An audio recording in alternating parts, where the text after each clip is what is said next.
Um dos assuntos mais controversos da cristandade chama-se a doutrina da Trindade.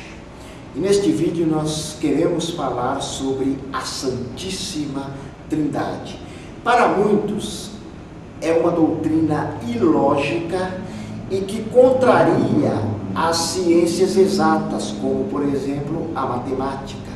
Parece não haver nenhuma lógica entre a experiência humana e a doutrina da Trindade. É um assunto controverso, um assunto que gera polêmica e que muitos querem entendê-la pela razão. Seria impossível compreendê-la meramente pela razão. A doutrina da Trindade é uma daquelas doutrinas que merece mais a nossa atenção por parte da fé e não pela parte da razão.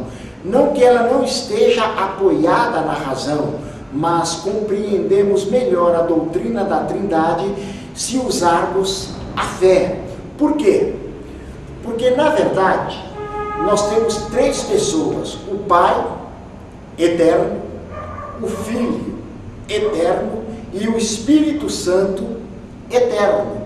No entanto, não são três eternos, e sim apenas um eterno. Definindo Trindade, nós podemos dizer que Deus, ele é uno em essência e em três pessoas distintas, eternas e iguais. Portanto, a doutrina da Trindade, ela diz o quê? Que Deus é uno na sua essência, ou seja, na sua própria substância divina, ele é uno, porém subsiste em três pessoas distintas, eternas e iguais. O termo Trindade não aparece nas Sagradas Escrituras. Foi usado pela primeira vez na sua forma grega por Teófilo de Antioquia, cerca do ano 181 depois de Cristo, quando ele usou o termo trias, ou seja, três ou trindade propriamente dito.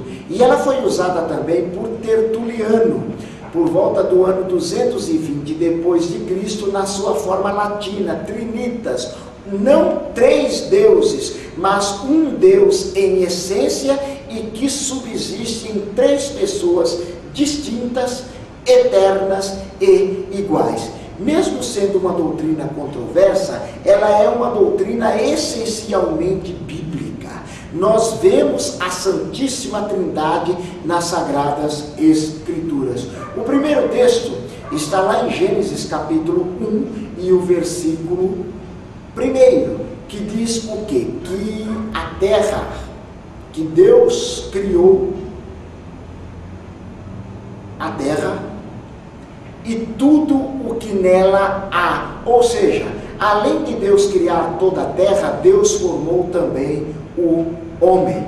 O termo para Deus no original hebraico seria Elohim. E Elohim está no plural, os teólogos chamam de plural majestático, ou seja, é um plural que realça a eterna majestade de Deus. Mas se analisarmos, nós vemos que o termo Deus, Elohim, está no plural, mas o termo criar está no singular. Portanto, Elohim no plural significa que nós temos três pessoas distintas, eternas e iguais, porém uma só pessoa na sua verdadeira essência. E criou o que está no singular, ou seja, cada pessoa da Trindade participou da criação de todas as coisas, inclusive do próprio homem. A própria Bíblia diz: façamos o homem à nossa imagem, conforme a nossa semelhança. Portanto, façamos, quer dizer, a Trindade está inclusa. Deus não estava falando com anjos, visto que os anjos são espíritos ministradores enviados por Deus. Portanto, Deus não estava falando nem com o homem que ainda não fora criado, nem com os anjos. Portanto, ele se referia a quem? A Santíssima Trindade, que estava presente quando o homem foi criado. Portanto, não são três deuses, não são três pessoas, ou não são três modos de manifestações. Na verdade, é um só Deus, porém uno na sua essência. Portanto, o Pai é Deus, o Filho é Deus, o Espírito Santo é Deus, o Pai é eterno, o Filho é eterno, o Espírito Santo é eterno. A relação não é de prioridade, não é de superioridade, e sim de prioridade. Não se trata de essência. O Filho tem a mesma essência do Pai, o Espírito Santo tem a mesma essência de Deus.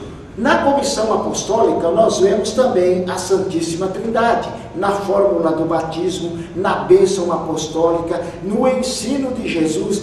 E agora a prova mais importante. Quando Jesus foi batizado por João Batista no Rio Jordão, nós vemos as três pessoas da Trindade. O próprio Cristo que estava sendo batizado, depois os céus se abriram e Deus fala com grande voz: este é o meu Filho amado, em quem tenho prazer, e o Espírito Santo que pousa sobre Cristo na forma de uma pomba, ou símbolo de uma pomba. Portanto, as três pessoas da Trindade estavam inclusas durante o batismo de Cristo. Muitas heresias foram criadas para se explicar a doutrina da Trindade.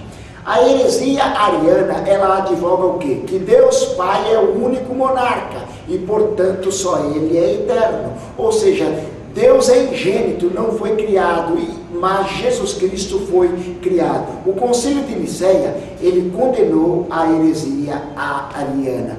Já o monarquianismo dinâmico advoga o quê? Que Deus é o único monarca.